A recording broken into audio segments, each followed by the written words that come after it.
नमस्ते, मैं doctor KR. महिया Gyan Sudha YouTube channel पर आप सभी का हार्दिक स्वागत करता हूं। विद्यार्थियों, ये जो चैनल है उच्च शिक्षा कॉलेज आयुक्तालय राजस्थान सरकार द्वारा बनाया गया है और इस चैनल का मुख्य लक्ष्य है कि महाविद्यालयी छात्रों के साथ ही न केवल राजस्थान अपितु संपूर्ण भारतवर्ष के सभी विद्यार्थी जो प्रतियोगी परीक्षाओं की जो तैयारी करते हैं उनको एक गुणवत्ता युक्त शिक्षा मिले और इस हेतु राजस्थान के शिक्षकों का एक पैनल बनाया गया है और इस मंच का जो नेतृत्व है स्वयं आयुक्त महोदय माननीय संदेश नायक स्वयं कर रहे हैं और उनके नेतृत्व में मुझे पूर्ण विश्वास है कि जितने भी शिक्षक जो इस चैनल से जुड़ रहे हैं और आपके साथ आगे जुड़ने वाले हैं वो अपने अपने विषयों के अद्वितीय साधक हैं, उन्होंने साधना करी है और जीवन में सफलता प्राप्त की है। किस प्रकार से हम सफल हो सकते हैं इसके लिए पूर्ण प्रयास हम लोगों का रहेगा। मैं एक बार फिर से आपका स्वागत करता हूं, अभिनंदन करता हूं और इस ज्ञानसुधा चैनल के माध्यम से कुछ स्तरीय शिक्षा आपको प्रदान हो सके इसका हम लोग प्रयास करेंगे। विद्यार्थियों, मैं हिंदी व्याकरण की बात करने वाला हूं। हिंदी भाषा और व्याकरण, देखिए हम सभी जानते हैं कि राजस्थान ही नहीं अपितु संपूर्ण भारतवर्ष में जो भी लोक सेवा आयोग हैं उन लोक सेवा आयोगों द्वारा विज्ञापित जितनी भी परीक्षाएं जो होती हैं, चाहे वो शिक्षक भर्ती परीक्षाएं हो, चाहे वो उपनिरीक्षक की परीक्षा हो, चाहे पटवारी की परीक्षा हो, चाहे ग्राम सेवक की परीक्षा हो या कोई और तमाम परीक्षाएं सीजीएल के एग्जाम हो, इन सभी प्रतियोगी परीक्षाओं में हिंदी व्याकरण एक मुख्य भूमिका निभाता है। मैं प्रयास करूंगा कि हिंदी व्याकरण का एक क्रमबद्ध रूप से आपके सामने प्रत्येक अध्याय लेकर के आऊं और आपको यहां से कुछ अच्छा सीखने को मिले। चलिए मैं शुरू करता हूं। मित्रों, हिंदी भाषा और व्याकरण आज का जो हमारा विषय होगा यह किसी विशेष बिंदु पर आधारित नहीं होगा अपितु एक सामान्य रूप से भाषा और व्याकरण का परिचय क्या हो सकता है, उसकी भूमिका क्या हो सकती है, उसके बारे में हम बात करेंगे। देखिए, हिंदी जो है भारत के करीबन यदि मैं भाषा के रूप में हिंदी की बात करूं तो हिंदी जो है वो भारत के 42% भूभाग पर बोले जाने वाली एक भाषा है। लगभग 10 राज्य जो कि भारत के बड़े राज्य हैं उनमें यह घोषित रूप से प्रथम भाषा के रूप में इसको पढ़ाया जाता है और संपूर्ण यदि मैं विश्व की बात करूं तो लगभग 80 करोड़ लोगों की भाषा है। और न केवल भारत ही अपितु आप नेपाल ले लीजिएगा, सूरीनाम है, ट्रिनिडाड है, टोबैगो है, पाकिस्तान के कुछ भाग हैं, उन सभी देशों में भी जो हिंदी बोली जाती है। इसका मतलब हिंदी राष्ट्रीय और अंतर्राष्ट्रीय परिदृश्य में सबसे मजबूत आधार लेकर के उभरती हुई भाषा है। भारत में हिंदी के 2 रूप देखने को मिलते हैं। एक तो राजभाषाई रूप, ध्यान से मेरी बात को सुनिएगा, एक तो राजभाषाई रूप और एक राष्ट्रभाषा रूप। जो ये मेरी जो कक्षाएं होगी ये राजभाषाई रूप को लेकर के हैं, जहां पर मानक क्या है, अमानक क्या है, विधिक क्या है, स्वीकृत क्या है, अस्वीकृत क्या है, अमानक क्या है, इन सब बातों पर हम बात करने वाले हैं। देखिए ध्यान रखिएगा, हिंदी जो शब्द है, यदि मैं हिंदी शब्द की बात करूं तो हिंदी शब्द फारसी भाषा का शब्द है, क्योंकि परीक्षा की दृष्टि से यही मान्य है। हालांकि कुछ विद्वान इसको संस्कृत से ही उत्पन्न मानते हैं और मैं वैयक्तिक रूप से भी ऐसा ही मानता हूं, लेकिन आपको यदि पूछा जाए, जो कि बहुत बार परीक्षा में पूछा जाता है कि हिंदी किस भाषा का शब्द है, हिंदी जो ये शब्द है ये फारसी भाषा का शब्द है। ये ध्यान रखिएगा, फारसी ईरानी भाषा में सिंधु शब्द था, सिंधु का हिंदू हुआ, हिंदू से हिंदवी शब्द हुआ और हिंदवी रूपांतरित होकर के हिंदी के रूप में हमारे सम्मुख आया। यदि मैं हिंदी भाषा की विकास यात्रा की यदि बात करूं तो देखिएगा, मैं एक पॉइंट यदि यहां पर बीच में मान लूं और यहां से देखिएगा लाइन के माध्यम से इसको समझते हैं। आज यदि हम यहां पर इस शिरे पर हैं। तो ये जो आधुनिक हिंदी तक पहुंचने की जो यात्रा थी वो किस प्रकार से हुई उसके बारे में हम 5 मिनट बात करेंगे। उसके बाद में हम भाषा क्या है, व्याकरण क्या है और उसके अंक कौन कौन से हैं। आज का व्याख्यान ऐसा रहने वाला है। देखिए, जो हमें भारतीयों का जो जात इतिहास है उसके अनुसार यदि हम बात करें तो सबसे पहले जो है वैदिक संस्कृत से हमें शुरुआत करनी पड़ेगी। विद्यार्थियों, वैदिक संस्कृत का मतलब यह है कि जिसमें वेदों की रचना हुई, संहिता, ब्राह्मण, आरण्यक, उपनिषद ग्रंथों का निर्माण हुआ, वेद, वेदांत, शिक्षा, कल्प, व्याकरण, निरुक्त, ज्योतिष और छंद जिसमें लिखे गए, जिसमें उपनिबद्ध हैं, वह जो भाषा कहलाई वह वैदिक संस्कृत है। और वैदिक संस्कृत से शुरू हुआ यह सिलसिला, यदि मैं 2020 की बात करूं और यहां पर वैदिक संस्कृत का यहां पर मैं ईसा शती मान लूं तो ये वैदिक संस्कृत का जो समय है ये ईसा पूर्व 15वीं शताब्दी है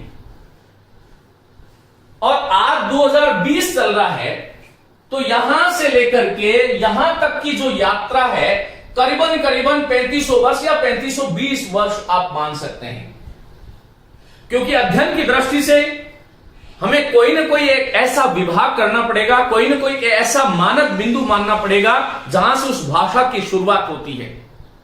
मैं डायरेक्ट आपको साक्षात हिंदी पढ़ाने वाला नहीं, हिंदी की जो वर्तमान स्थिति तक हिंदी पहुंची कैसे इसके बारे में हमें जानना चाहिए। तो वैदिक संस्कृत जिसका समय ईसा पूर्व 15वीं शताब्दी, जिसमें वेद, संहिता, ब्राह्मण, आरण्यक, उपनिषद लिखे गए, ये वैदिक संस्कृत धीरे धीरे जब रामायण काल आता है तो यहीं पर रामायण से शुरू होती है और ये लौकिक संस्कृत बन जाती है। हम जैसा कि जानते हैं महर्षि वाल्मीकि लौकिक संस्कृत के आदि महाकवि हैं और लौकिक संस्कृत का जो आदि महाकाव्य है वो रामायण है।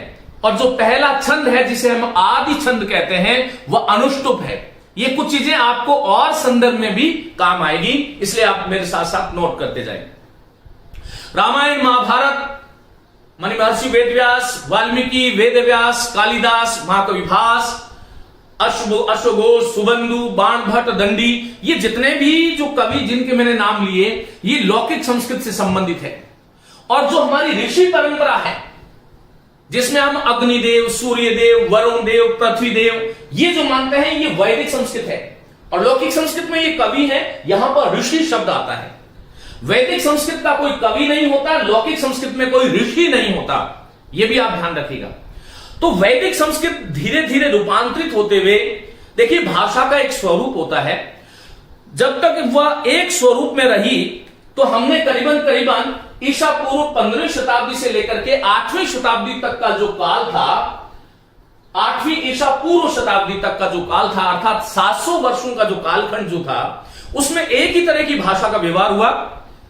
और जो आधुनिक गवेषणाएं हुई, जो शोध हुए, उसके अनुसार हमने उसको वैदिक संस्कृत नाम दे दिया। फिर उसके बाद में 8वीं शताब्दी से लेकर के माने 799 ईसा पूर्व से लेकर के 5वीं शती तक, 5वीं ईसा पूर्व शती तक जो है वो लौकिक संस्कृत, यहां पर लौकिक संस्कृत का प्रस्फुटन होता है। और ये लौकिक संस्कृत जो है धीरे धीरे जब अपने आगे वाले रूप में रूपांतरित हुई तो ये क्या बन गई, पाली बन गई। हम जैसा कि जानते हैं महात्मा बुद्ध के जो उपदेश हैं और उनके द्वारा जो प्रवर्तित जो धर्म है बौद्ध धर्म, सम्राट अशोक की सबसे पहली राजभाषा यही थी। और भारतीय परिप्रेक्ष्य में यदि मैं बात करूं तो घोषित राजभाषा की दृष्टि से पाली 1 नंबर पर है। वैदिक और लौकिक संस्कृत को राजभाषा रूपी आश्रय प्रदान नहीं हुआ, ये धर्मनिरपेक्ष भाषाएं थी, ऋषि प्रसुप्त भाषाएं थी। और जो हमारा जो वास्तविक तथ्य है, जो सत्य है, उसकी गवेषणा के लिए जो अनुसंधान हुआ उसको हमने संस्कृत नाम दिया। लेकिन जब भगवान बुद्ध आए, गौतम बुद्ध ने अपने जो उपदेश जो थे वो पाली भाषा में दिए। बौद्ध धर्म की आधिकारिक भाषा पाली भाषा थी। साथ ही सम्राट अशोक जो कि बौद्ध अनुयायी थे और उन्होंने अपने जो है राजभाषा सबसे पहले पाली को घोषित किया। ये ईसा की 1 शताब्दी तक पाली चली। यहां पर देखिएगा ये 5वीं शताब्दी तक थी। फिर 499 से लेकर के ईसा की जो प्रथम शती थी, मानी ईसा 1 जो था, प्रथम जो शती थी, वहां तक पाली रहती है। और पाली का जब स्वरूप जब बदला कुछ, तब हमने उसको क्या बोल दिया, प्राकृत बोल दिया। यह भी ध्यान रखिएगा कि महावीर, भगवान महावीर जिन्होंने जैन दर्शन चलाया, और जैन दर्शन की जो भाषा है वो प्राकृत भाषा है।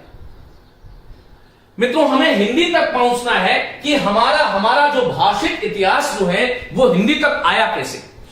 ये जो प्राकृत जो भाषा थी वो जैन धर्म की भाषा थी।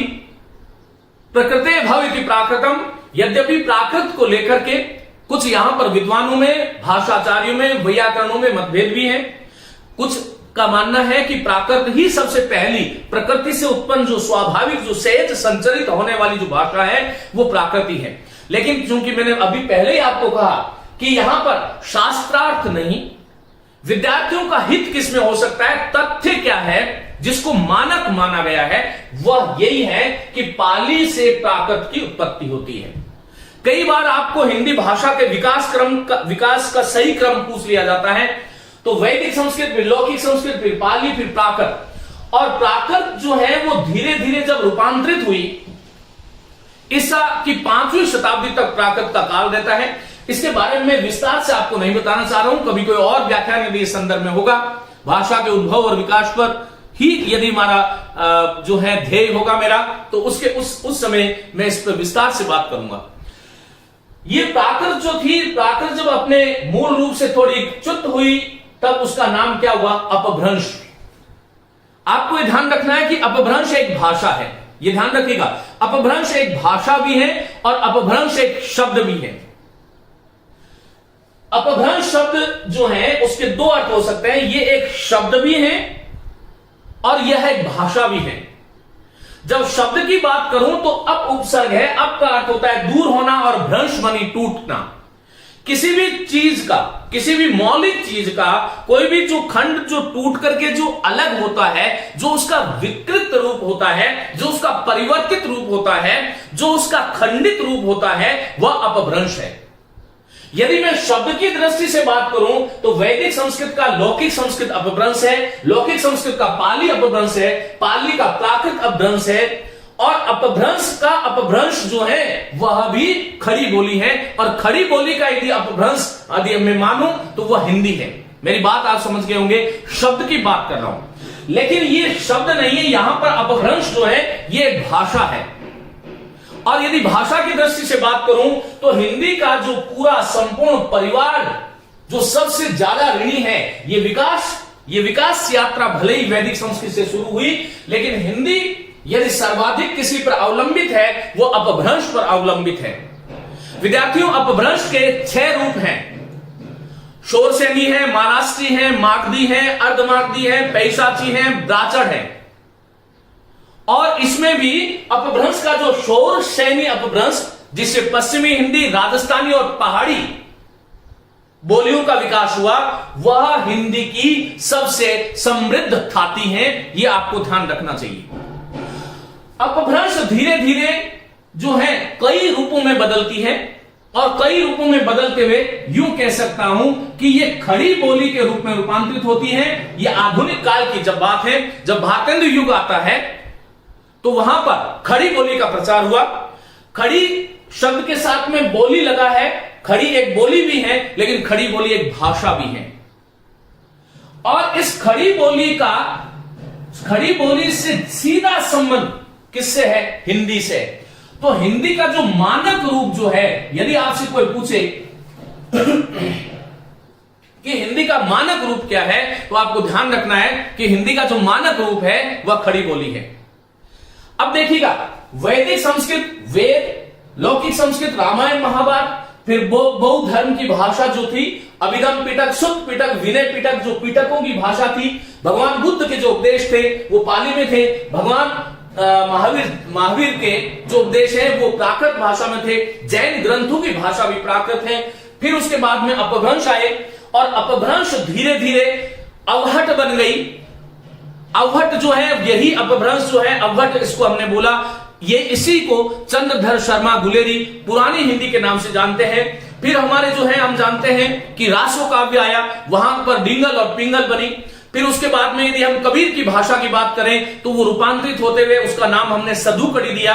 मुख्य प्रतिनिधियों की बात कर रहा हूं मैं। फिर उसके बाद में यदि मैं तुलसी की बात करूं तो वो अवधी भाषा में आए। फिर सूरदास जो है वो ब्रज भाषा में आए। जायसी कुछ अवधि में कुछ ब्रज में इस प्रकार से उनकी रचनाएं आती हैं और ये ब्रज भाषा संपूर्ण कृष्ण साहित्य की भाषा बन गई। और धीरे धीरे जब भारतेंदु युग आया तो यहां पर खड़ी बोली और हिंदी निज भाषा उन्नति को अहि, निज भाषा बिन मिटत न हिये को शूल। पहली बार हमारे चिंतकों ने, राष्ट्रवादी चिंतकों ने यह महसूस किया कि हमारी एक कोई भाषा होनी चाहिए जिसको हमने खड़ी बोली कहा। और फिर यही जो खड़ी बोली जो थी, यही मित्रों 14 सितंबर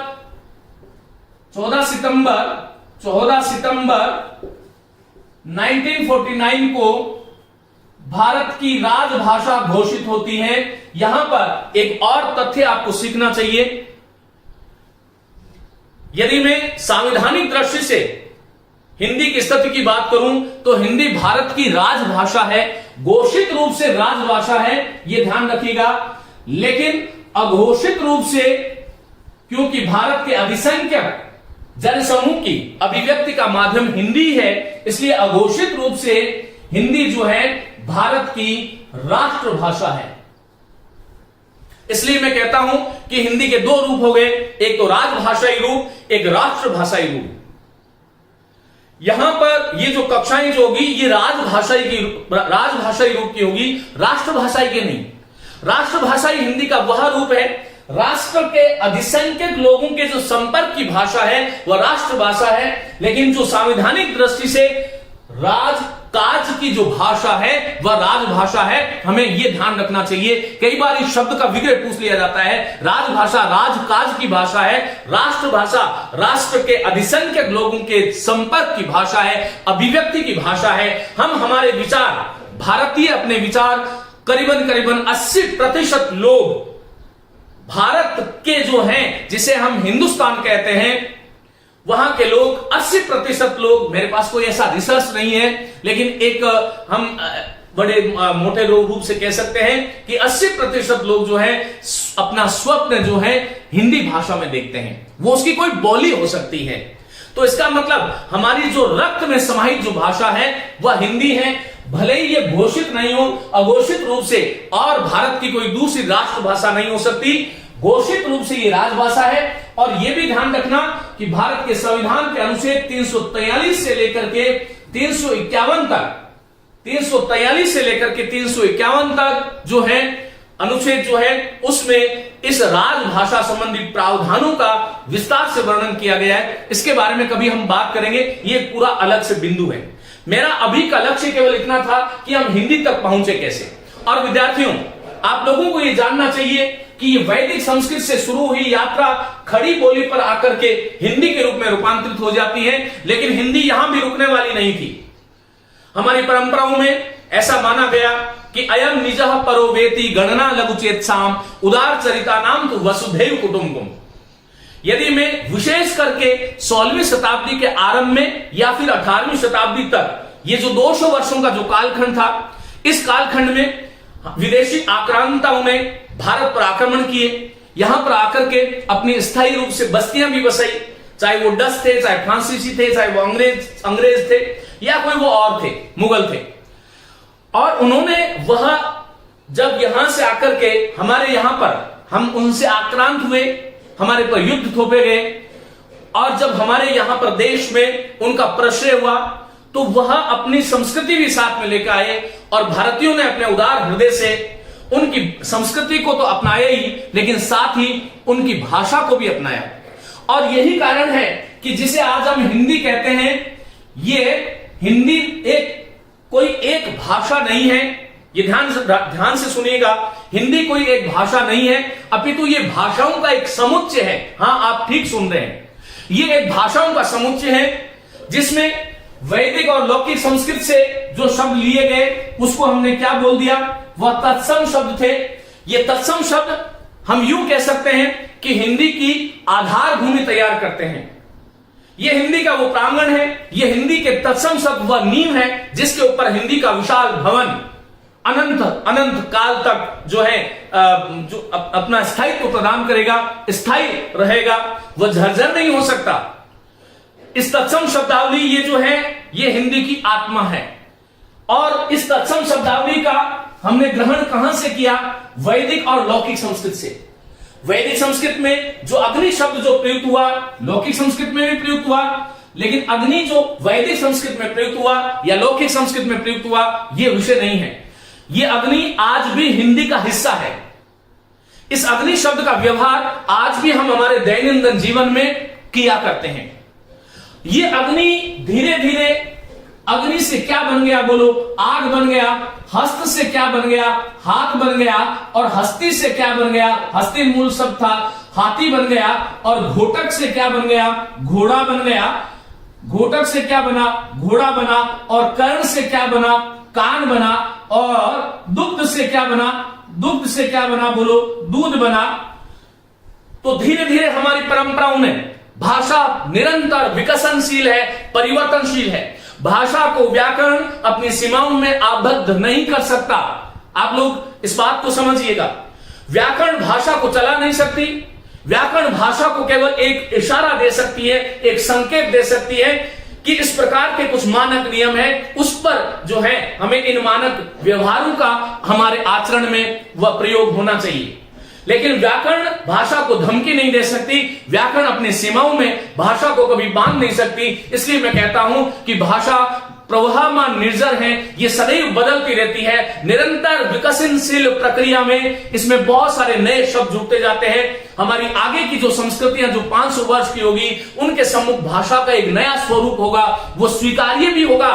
उस भविष्यकालीन समाज को, उस भविष्यकालीन बौद्धिक वर्ग को। तो भाषा निरंतर बदलती रही है। यदि वैदिक संस्कृत की मैं बात करूं तो वहां पर ये आज के जो राम ने श्याम को मारा, ने को से इत्यादि नहीं था। वहां पर अग्नि मिले पुरोहितम यज्ञस्य देवम ऋत्विजम होतारम रत्न धात्मम। और लौकिक संस्कृत की अलग जो है श्लोकों की वहां पर रचना थी। धीरे धीरे बदलता बदलता हम कठिनता से सरलता की तरफ भाषा का इतिहास सदैव प्रवाहित होता है। और इसमें हमने जो है कारक चिन्ह जोड़ लिए। और ये कारक चिन्ह कब जुड़े? जब अपभ्रंश, जिसको हम जो है ईसा की 10वीं शताब्दी तक कह सकते हैं, ये ईसा की 10वीं शताब्दी के बाद में जब कारक चिन्ह, देखिए ध्यान से आपको समझने की बात है, जब कारक चिन्ह हिंदी में प्रकट हुए, कर्ता ने कर्म को कर्ण से, शब्द तो वही हैं।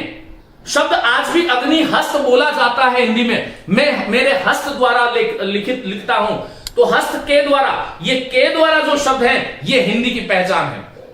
तो हिंदी की सबसे बड़ी पहचान नोट कीजिएगा, वह है कारक प्रकरण। हिंदी को अन्य भाषाओं से अलग करने के लिए यदि कोई सबसे बड़ी चीज है तो वह है कारक चिन्ह। कारक चिन्हों के माध्यम से जो हम हमारी अभिव्यक्ति करते हैं, वही हिंदी को अन्य भाषाओं से अलग करती है। तो ये अग्नि धीरे धीरे जब आग बना तो हमने इसको तत्सम से दूसरे प्रकार के शब्दों से परिचित हुए, तद्भव। अब सवाल यह भी उठता है कि अग्नि से आग बनने की क्या कोई निश्चित तारीख थी क्या कोई दिनांक थी क्या?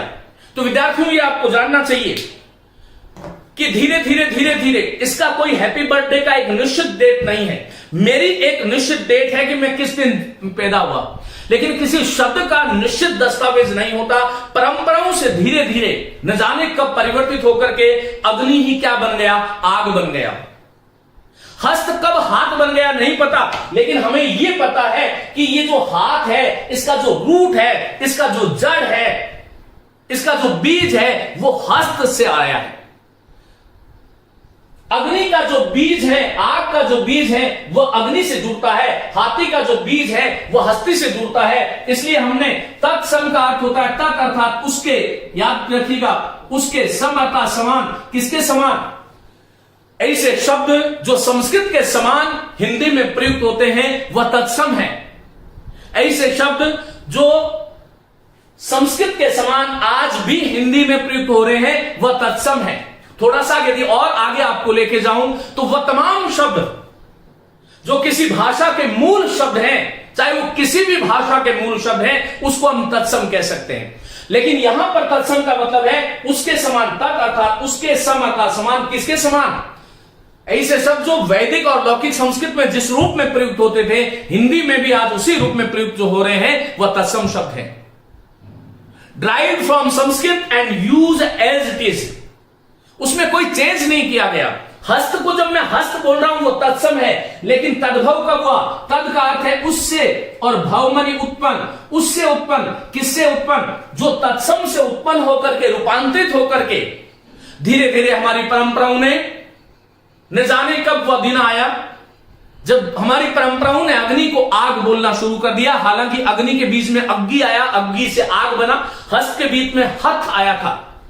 पुस्तक जल्लन हथ दे, हथ, इस प्रकार से हथ, हस्त था, फिर हथ था, और फिर हाथ बन गया। ये अर्ध तत्सम है, ये तद्भव है, ये तत्सम है।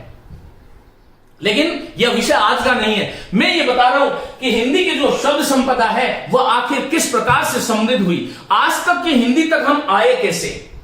उसकी जो विकास यात्रा थी, उसने अपनी विकास यात्रा में तत्सम शब्दों से शुरुआत की, और फिर उससे जो उत्पन्न हुए वह क्या हो गए? तद्भव। उसके बाद में धीरे धीरे हमारी परंपराओं ने कुछ ऐसे शब्द बनाए जिन शब्दों का आधार तत्सम नहीं था, जिन शब्दों की कोई व्युत्पत्ति संस्कृत के व्याकरण ग्रंथों में या अष्टाध्यायी में नहीं मिलती, अपितु वो हमारी लोक परंपराओं से, देशीय परंपराओं से जो शब्द हमारी हिंदी में सम्मिलित हो गए, उनको हमने क्या बोला?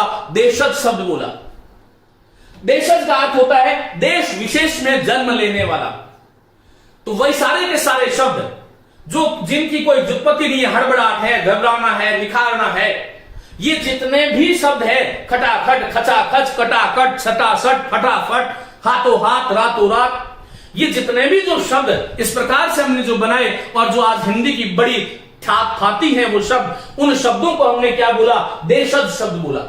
और देशज शब्द के बाद में मैं इसको थोड़ा सा आगे से मिटा रहा हूं। आप लोग, मैंने यहां पर ही लिखा है अघोषित रूप वाला, यहां थोड़ा आगे हम चले। देखिए, ये देशज शब्द आए और तीसरे प्रकार के शब्द हुए हिंदी में। एक, दूसरा तद्भव, तीसरा क्या हुआ? देशज। अभी अभी मैंने बात करी कि जब विदेशी आक्रांत हमारे यहां पर आए और आकर के अपना स्थायी निवास जब करने लगे, तो हमने उनके सांस्कृतिक मूल्यों को भी सीखा। मनुष्य इस समाज में सब कुछ जो सीखता है वो अनुसरण से सीखता है। हमारी सोच हमारे आसपास के वातावरण की उत्पाद होती है। हाँ, हमारी सोच हमारे आसपास के वातावरण की उत्पाद होती है, प्रोडक्ट होती है। मनुष्य वैसा ही तो सोचता है जो आसपास का वातावरण सोचता है।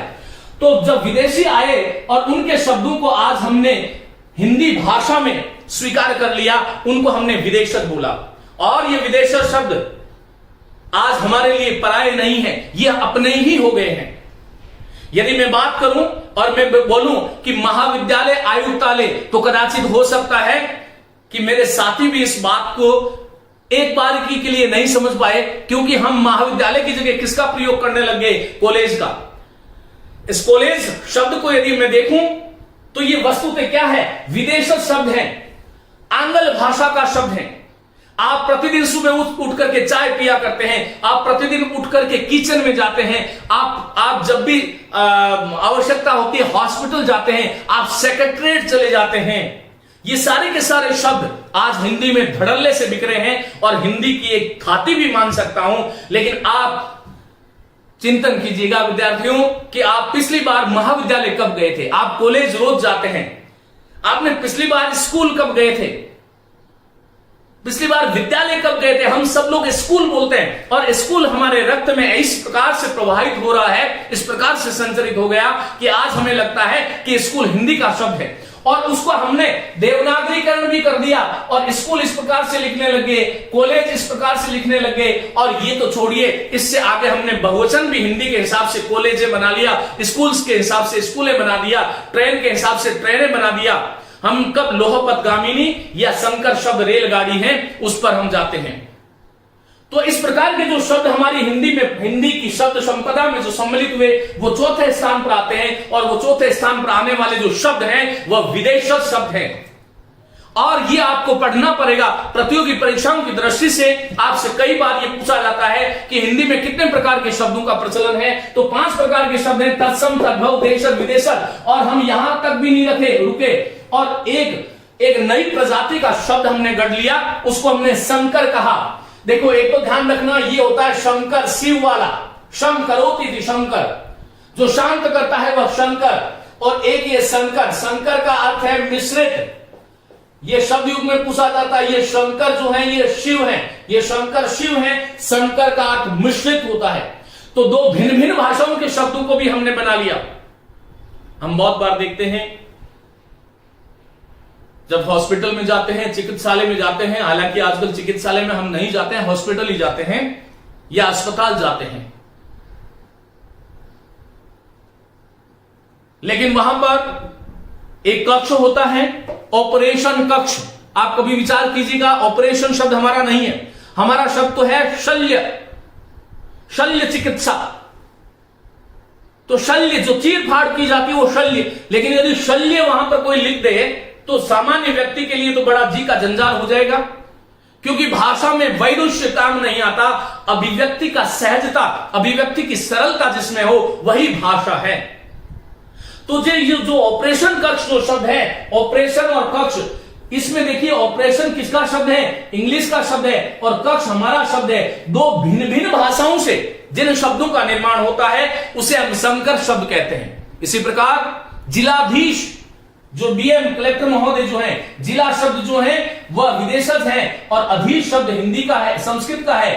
तो जिला और अधीश को जोड़ करके हमने संधि भी कर दी। जिले में न में नुक्ता आएगा, ज में, फारसी में फ में नुक्ता आएगा। इसके बारे में कभी बात करेंगे। ये नुक्ते और नुक्ते के बिना शब्द में अर्थ भेद हो जाया करता है, ये भी ध्यान रखिएगा, कभी और मैं बात करूंगा। लेकिन इस प्रकार के जो शब्द है, जिलाधीश, ये कई सा शब्द है, ये तत्सम नहीं, तद्भव नहीं, देशज विदेशज नहीं, ये कई सा शब्द है, ये संकर शब्द है। संकर का मतलब है दो भिन्न भिन्न भाषाओं से मिलकर बने हुए शब्द जो हमारे दैनंदिन जीवन में हम उपयोग में लाते हैं। ये परीक्षाओं में बहुत बार पूछा जाता है। रेलगाड़ी शब्द ले लीजिएगा, रेल हमारा शब्द नहीं है, इंग्लिश का शब्द है, गाड़ी हिंदी का तद्भव शब्द है। तो रेल और गाड़ी को जोड़ करके कहीं का रोड़ा, कहीं का ईंट और भानुमति का कुनबा जोड़ा, ये सेटिंग करके जो हमने शब्द बना लिए दो भिन्न भिन्न भाषाओं वाले, उनको हमने संकर शब्द कहा। ऐसे बहुत, चिड़ियाघर, चिड़िया शब्द हमारा नहीं है, घर हमारा शब्द है, हिंदी का शब्द है, तो एक विदेशज और एक हिंदी चिड़ियाघर शब्द बन गया। ऐसे तोप खाना। तो मेरा कहने का मतलब यह है कि भिन्न भिन्न भाषाओं के जो शब्द बने, दो अलग अलग भाषाओं में जिसकी उत्पत्ति हुई और उसको जोड़ करके हमने एक संयुक्त शब्द बना दिया। समास की दृष्टि से बात करूं तो वह समस्त पद जो है वह संकर शब्द है। इस प्रकार के जो शब्द है। और अब ये तत्सम, तद्भव, देशज, विदेशज और संकर, ये जो 5 प्रकार के जो शब्द हुए, इन 5 प्रकार के शब्दों को एक डिब्बे में बंद कर दो और ऊपर लिख दो हिंदी। तो तब मैंने कहा था कि हिंदी एक भाषा नहीं है, हिंदी एक भाषाओं का समुच्चय है, एक भाषाओं का संसार है, भाषाओं का अजायब घर है। और हमें इसी रूप से देखना चाहिए। वैदिक संस्कृत से आरंभ हुई यात्रा जब 3500 वर्षों तक चली, तो वह हिंदी जिस रूप में हमारे सम्मुख उपस्थित होती है, ये अपनी उस परंपराओं से इन शब्दों को तत्सम, तद्भव, देशज, विदेशज और संकर, इन 5 प्रकार की परंपराओं को अपने अंतःकरण में समाहित करके ये विकास यात्रा निरंतर प्रवाहित होती रहती है और ये आगे भी चलती रहेगी, क्योंकि भाषा कभी रुकती नहीं, कभी थकती नहीं और भाषा व्याकरण में बंधती भी नहीं। वो अलग बात है कि हमें इसके मानक रूप से परिचित होना चाहिए। और विद्यार्थियों, एक बहुत महत्वपूर्ण बात बता रहा हूं, ध्यान रखिएगा। हिंदी के साथ यदि न्याय करना है तो आपको एक ध्यान रखना चाहिए कि तत्सम शब्दों के साथ तत्सम नियम लगेंगे, तद्भव के साथ तद्भव, देशज के साथ देशज, विदेशज के साथ विदेशज और संकर के साथ संकर शब्द का प्रयोग, संकर नियमों का प्रयोग भी करना चाहिए। इसको मैं मिटा रहा हूं, आप इसका स्क्रीनशॉट ले लें तुरंत फटाफट। अब देखिएगा, हम 3 शब्दों की आज और बात करते हैं। हम हिंदी शब्द की अभी तक बात करी। हिंदी क्या है भाषा के रूप में? यदि मैं इसको देखूं तो हिंदुस्तान में जो बोली जाने वाली, अधिसंख्यक लोगों द्वारा जो बोली जाने वाली जो भाषा है वह हिंदी है। हिंदी शब्द के अर्थ की बात करूं और शब्दकोश में यदि आप इसको देखो तो हिंदी जो है इसका अर्थ होता है हिंद का। हिंद का जो निवासी है वह हिंदी है। लेकिन भाषा के रूप में दो तरह से ये शब्द है। एक तो विशेषण है। विशेषण, जब विशेषण के रूप में मैं कहता हूं ये हिंदी, हिंदी, हिंदी चिन्नी भाई भाई नारा भी है। हालांकि कितना सार्थक है कितना नहीं है इस पर बात नहीं करेंगे। लेकिन हिंदी जो शब्द है ये विशेषण के रूप में तब आता है, तब इसका अर्थ होता है हिंद का निवासी। और जब भाषा के रूप में आता है, व्यवहृत होता है, तब ये संज्ञा के रूप में प्रयुक्त होता है, तो भाषा बन जाता है। तब इसका अर्थ होता है हिंदुस्तान में या हमारे भारत में बोली जाने वाली जो राजभाषा है, आधिकारिक जो भाषा है, जो संवैधानिक भाषा है, अघोषित रूप से जो राष्ट्रभाषा है, वह हिंदी है। तो हिंदी के बारे में हमने बात करी। आइए विद्यार्थियों, मैं संक्षिप्त में 5 मिनट भाषा शब्द की बात करता हूं। भाषा क्या है? यह एक बहुत बड़ा स्वतंत्र विषय हो सकता है, लेकिन मैंने ये संकल्प लिया था कि जब आप लोगों के साथ हम बात करें तो आपको बिल्कुल तथ्यात्मक जानकारी दी जाए। और यही हमारे जो है इस ज्ञान सुधा चैनल की एक संकल्पना भी है कि हम विद्यार्थियों के हित में जो तथ्यात्मक रूप चीजें हैं वह सामग्री आपके साथ बांटें। भाषा शब्द की यदि मैं बात करूं तो देखिएगा, भाषा के बारे में थोड़ा सा बात करते हैं कि भाषा 2 आधारों पर हम सीख सकते हैं। भाषा का जो पहला आधार है वो मानसिक आधार है, और जो दूसरा आधार है वो भौतिक है। तो 2 आधारों पर यह भाषा है, एक तो मानसिक और एक भौतिक। मानसिक का हम कह सकते हैं कि यह अमूर्त है, और ये जो है वो मूर्त है। मूर्त का मतलब जब वर्ण जो है जब चित्रित हो जाते हैं, जब लिखित हो जाते हैं, तो वह मूर्त रूप जब प्रदान करता है तो उसको हम मूर्त रूप कह देते हैं। मानसिक का मतलब है कि मेरे मन में जो चल रहा है, मेरे मस्तिष्क में जो चल रहा है, वह जब तक विचार के रूप में है, जब तक वाणी के माध्यम से या लेखनी के माध्यम से प्रकट नहीं होता है, वह भाषा का मानसिक आधार है। और वही मानसिक आधार जब वागवयों द्वारा बाहर स्फोट के रूप में, ध्वनि के रूप में या लेखनी के रूप में निकलता है, तब हम उसको भाषा का भौतिक आधार कह देते हैं। जो मेरे मस्तिष्क में क चल रहा था, उस क को जब मैंने लिख दिया या बोल दिया तो यह भाषा का भौतिक आधार हो गया। और यह भाषा का जो भौतिक आधार है, यही मित्रों अभिव्यक्ति का या संप्रेषण का माध्यम है। संप्रेषण का माध्यम है भाषा। ये ध्यान रखिएगा, यदि हम बात करें कि भाषा साधन है या साध्य, तो भाषा साधन है, साध्य नहीं है। यह भी ध्यान रखिएगा। किसका साधन है? अभिव्यक्ति का साधन है। मेरे हृदय में जो बात चल रही है, उस बात को मैं आप तक पहुंचाऊंगा, तो उसके लिए मुझे किसका सहारा लेना पड़ेगा? भाषा का। इस मनुष्य समाज को पशु सृष्टि से अलग करने के लिए यदि कोई एकमात्र आधार है तो वो भाषा है।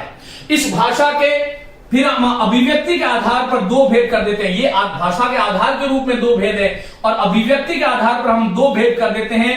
एक अव्यक्त भाषा होती है और एक व्यक्त भाषा होती है। एक चिड़िया अपने जीवन काल में च च बोलती है, कौवा क क ही बोलता है, और तोता ट ही रटता रहता है, ट ट रटता रहता है, लेकिन उससे किसी अर्थ की अभिव्यक्ति नहीं होती। मनुष्य समाज ने इस सृष्टि में चलित जितने भी प्रकार की ध्वनियां थी, उन सभी ध्वनियों को एक सार्थक रूप प्रदान किया। तब हमने उसको क्या बोला? व्यक्त भाषा। अव्यक्त भाषा का मतलब है विचारों की स्पष्ट अभिव्यक्ति का अभाव। लिखिएगा, विचारों की स्पष्ट अभिव्यक्ति जहां पर नहीं होती, जहां पर विचारों की स्पष्ट अभिव्यक्ति नहीं है, वह अव्यक्त है। पशु पक्षियों की जो भाषा है वह अव्यक्त भाषा में आती है। ये ध्यान रखिएगा। चिड़िया चूं चूं करती है, तोता जो है वो अपनी भाषा बोलता है, हाथी अपनी भाषा बोलता है, शेर अपनी भाषा बोलता है। उस विषय पे हम नहीं जा रहे, लेकिन वो जितने भी पशु पक्षी हैं उनकी जो भाषा जो है वो वाग अवयव द्वारा केवल उच्चारित भाषा नहीं है। व्याकरण जिसका अध्ययन करता है वो अव्यक्त भाषा नहीं है, व्याकरण उसी व्यक्त भाषा का। और व्यक्त भाषा में किसकी भाषा आती है? मानव समाज, मानव समुदाय की जो भाषा है। मनुष्य अपने वाग अवयव से जो कुछ भी उच्चारित करता है, जो कुछ नहीं बल्कि सचेत, जागरूक, क्रमबद्ध और व्यवस्थित रूप से जो कुछ भी उच्चारित करता है, वह व्यक्त भाषा है। और व्यक्त भाषा की सबसे बड़ा अभिलक्षण यह है कि यहां पर विचारों की स्पष्ट अभिव्यक्ति होती है। भाषा एक अर्जित संपत्ति है, यह आनुवंशिक नहीं है, यह अनुवंश चली आ रही परंपराओं में नहीं है। इसको सीखा जाता है। और यह सीखने की जो क्षमता है यह सहज है, यह जन्मजात है हम कह सकते हैं। लेकिन भाषा जन्मजात नहीं है, यह भी आप ध्यान रखिएगा। भाषा जन्मजात नहीं है का मतलब क्या है कि जब मनुष्य का जन्म होता है तब वो कोई भाषा नहीं जानता। हां, उसको अर्जित किया जाता है और अपने परिवेश से वो सीखता है, अनुकरण के द्वारा सीखता है। इसलिए भाषा एक अर्जित संपत्ति है, आनुवांशिक नहीं है। तो विद्यार्थियों, ये जो मानव समुदाय द्वारा जो बोली जाने वाली जो भाषा है, इसकी अभिव्यक्ति जो है व्यक्त भाषा के, मैं इसको फिर से मिटाऊंगा। ये जो व्यक्त भाषा है, देखो अभी तक हमने भाषा के आधार के रूप में बात करी तो दो आधार थे, मानसिक और भौतिक, और फिर अभिव्यक्ति के रूप में व्यक्त और अव्यक्त। और ये जो व्यक्त भाषा है, इस व्यक्त भाषा के तीन रूप हमारे सामने आते हैं। पहला जो रूप है वह आदिम रूप, जिसको हमने सांकेतिक कहा। पहला भाषा का रूप सांकेतिक है। फिर संकेत से हमने कुछ ध्वनियां बोलनी सीखी, मौखिक, और फिर क्या है बोलो, लिखित। सांकेतिक का मतलब क्या है? जो केवल संकेतों के माध्यम से चलित है। हमारी आदिम सृष्टि से लेकर के अधुनातन पर्यंत भी कोई न कोई संकेत के माध्यम से, लेकिन सांकेत भाषा का जो सांकेतिक रूप है यह भाषा का मुख्य रूप नहीं है। मुख्य तो मौखिक और लिखित ही है। आज भी जब हम जा रहे हैं और यान में जा रहे हैं, सामने लाल बत्ती आ गई तो उसका अर्थ होता है कि हमें रुकना है, और जब हरी बत्ती हो गई तो इसका मतलब चलना है। मनुष्य की आरंभिक यात्रा संकेतों से शुरू हुई। मानव जाति का इतिहास ये बताता है कि हमने संकेतों के माध्यम से हमारी अभिव्यक्ति करना शुरू की, और संकेतों के माध्यम से, क्योंकि मनुष्य विकसनशील मस्तिष्क का स्वामी है, और धीरे धीरे उसने अनुरणात्मक रूप से, या यूं कह सकता हूं कि प्रकृति की जो ध्वनियां थी, जो स्फोट थे, जो स्वन थे, उनको कुछ बोलना शुरू किया, उनके लिए कुछ एक विचार बना। इसलिए भाषा का कौन सा रूप सामने आ गया? भाषा का मौखिक रूप सामने आता है। और ये जो भाषा का मौखिक रूप है, इसको मैं कह सकता हूं कि ये भाषा का ध्वन्यात्मक या स्फोटात्मक पक्ष है। जब तक केवल मुख से, मानव मुख से उच्चारित केवल जो संकेत है, उसको यदि मैं कहूं तो वो क्या है बोलो? मौखिक है। मैं जो अभी बोल रहा हूं ये मौखिक पक्ष है, और ये मौखिक पक्ष भाषा का आदिम पक्ष है। ये संकेतों पर आधारित जरूर था, लेकिन संकेतों से कोई 100 मील आगे था। संकेतों से एक निश्चित अभिव्यक्ति नहीं हो सकती थी।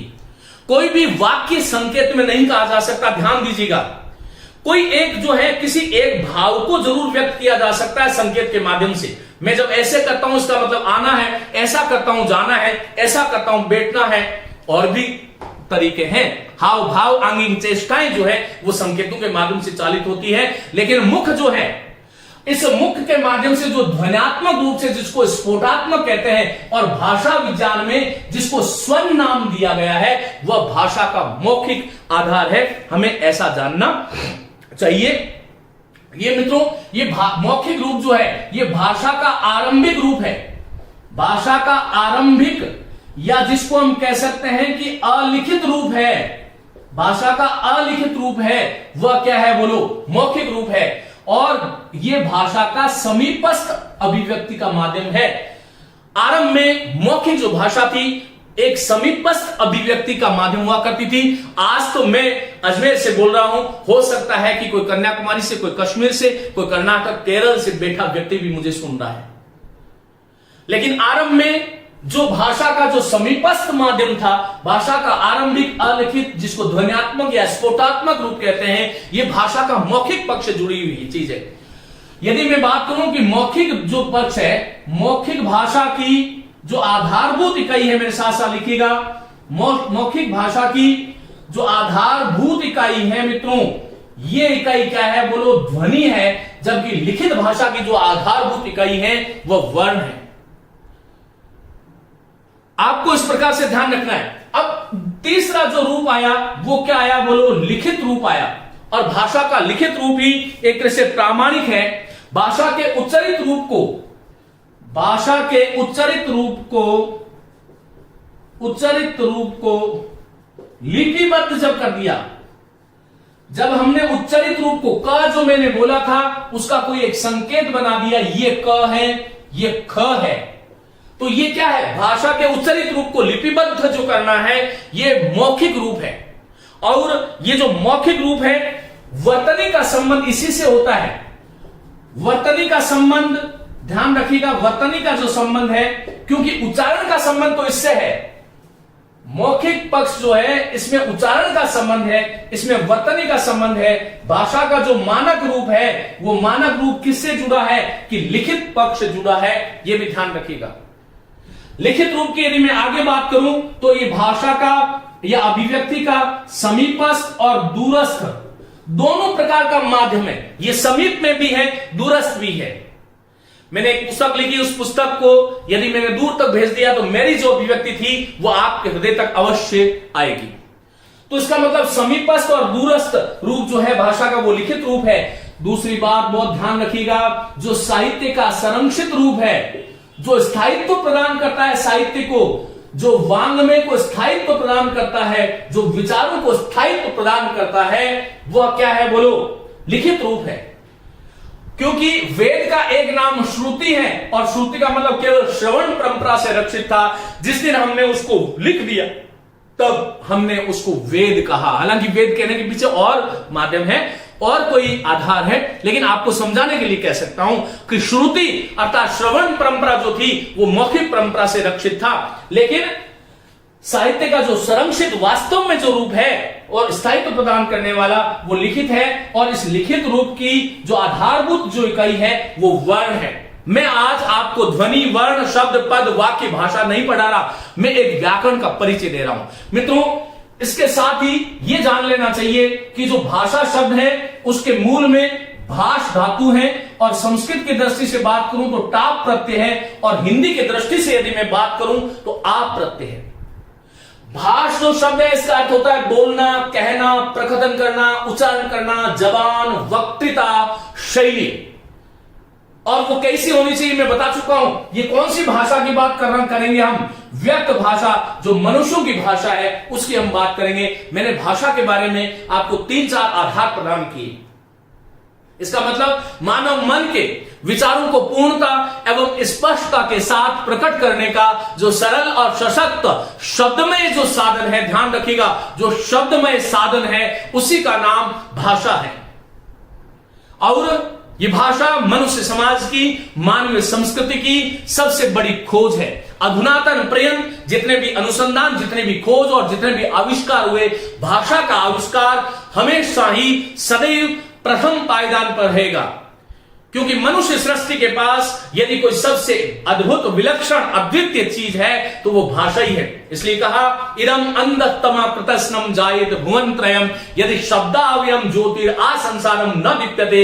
यदि शब्द रूपी ज्योति मनुष्य के पास नहीं होती तो हजारों सूर्य मिलकर के भी इस संसार में सर्वत्र अंधेरा ही अंधेरा रहता। मनुष्य के पास सबसे बड़ी कोई संपदा है तो वो भाषा है। भाषा का प्रयोग ठीक ढंग से हम करें, ठीक ढंग से इसको सीखें, यही हमारा मनुष्यों का सबसे बड़ा उद्देश्य है, सबसे बड़ा लक्ष्य है।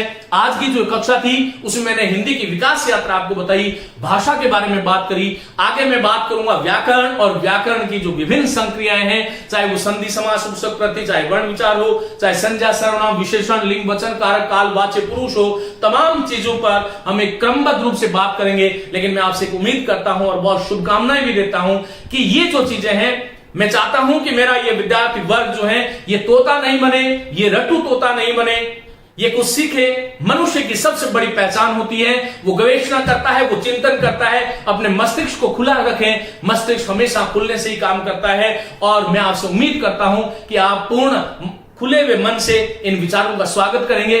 और निश्चित रूप से इतना जरूर कहूंगा कि जो कुछ भी मैं यहां पर लिखूंगा, एक जिम्मेदारी मेरी बनती है कि मैं आपको मानक रूप से उसके यथार्थ रूप से परिचित कराऊं। मेरी बहुत शुभकामनाएं, धन्यवाद।